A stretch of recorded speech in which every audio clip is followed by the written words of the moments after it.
সরকারের অব্যবহৃত এবং নিষ্কণ্টক যে জমিগুলো আছে, যেগুলো অনেক বড় এবং সেগুলোতে আগামী 15 বছরে কোনো কিছু করার কোনো পরিকল্পনা নেই, সেই জমিগুলোকে আমরা পাবলিক প্রাইভেট পার্টনারশিপ মডেলে সোলার প্ল্যান্টের জন্য প্রাইভেট সেক্টরকে দিয়ে দেওয়ার কথা চিন্তা করছি। কারণ আমাদের প্রেসিডেন্ট যেটা বলেছেন যে জমির স্বল্পতা এবং জমির দাম, এই দুটাই আসলে আমাদের ইন্ডাস্ট্রিয়াল স্কেল সোলারের জন্য সবচেয়ে বড় চ্যালেঞ্জ।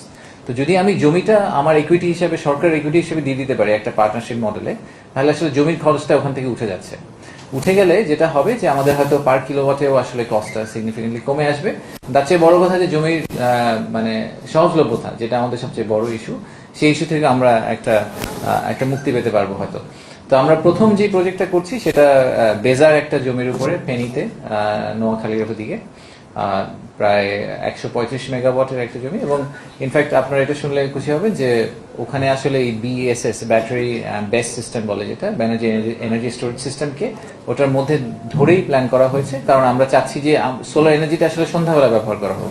দিনের বেলা কিন্তু আমাদের আসলে ইলেকট্রিসিটির খুব একটা ঘাটতি নেই। আমি জানি না এটা সবাই খুব ক্লিয়ারলি জানেন কিনা, আমাদের মেজর চ্যালেঞ্জ হচ্ছে সন্ধ্যাবেলা। তো সন্ধ্যাবেলায় যদি আপনি ফার্দার ইলেকট্রিসিটি জেনারেশন অ্যাড করতে না পারেন, আপনি দিনেই অ্যাড করতে থাকেন, আপনাদের প্রেজেন্টারও যেভাবে বললেন, তাতে আসলে আমাদের পুরো সমস্যাটার সমাধান হয় না।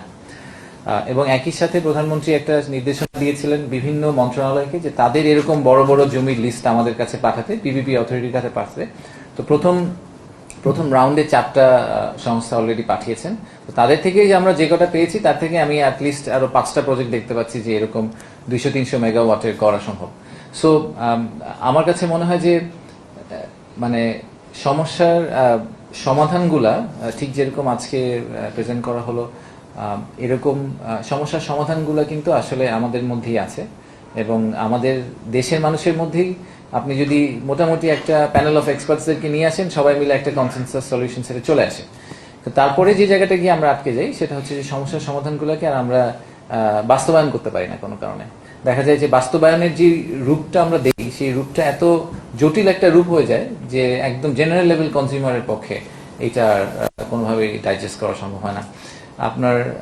আমি সবসময়, গতকালকে এটা নিয়ে মাননীয় প্রধানমন্ত্রীর সাথে আমাদের আলোচনা হচ্ছিল, আমরা যখন চাঁদপুরে ছিলাম, যে আপনারা এই রুমে যারা আছেন তাদের ম্যাক্সিমাম মানুষই হয়তো আমরা সাবসিডি না দিলেও ইলেকট্রিসিটি বাসায় ব্যবহার করতেন।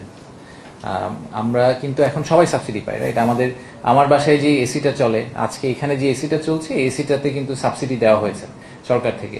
এই সাবসিডির আসলে দরকার আছে কিনা? তো তৃণমূল লেভেলে যার আসলে আর্থিক সক্ষমতার অভাব আছে, তাকে অবশ্যই সাবসিডি দিতে হবে। ইন্ডিয়াতে একটা মডেল আছে, ডিবিটি বলে, ডাইরেক্ট বেনিফিট ট্রান্সফার। তারা অনলাইনে এলপিজির জন্য এবং বিভিন্ন ধরনের এনার্জি সলিউশনের জন্য তারা অনলাইনে স্ট্রিট কনজিউমারের আধার কার্ডের সাথে কানেক্ট করে তাকে সাবসিডি, ক্যাশ সাবসিডি দিয়ে দেয়।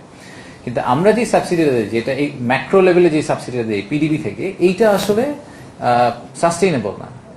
পারপিচুয়ালি পিডিবির পক্ষে এই সাবসিডি কন্টিনিউ করা সম্ভব না। সো কোনো একটা সময় আমাদেরকে এই সাবসিডি মূল্যটাকে বললে, সাবসিডি যদি দিতেই হয়, সেটা এমন মানুষকে দেওয়া উচিত যার আসলেই দরকার। আমাদের আসলে সাবসিডির দরকার প্রবাবলি নাই। সেক্ষেত্রে আমাদের উচিত যে রাষ্ট্র যেই দামে ইলেকট্রিসিটি প্রডিউস করছে, সেই দামটা অন্তত রাষ্ট্রকে দেওয়া। রাষ্ট্র যদি লাভবান নাও হয়, রাষ্ট্রকে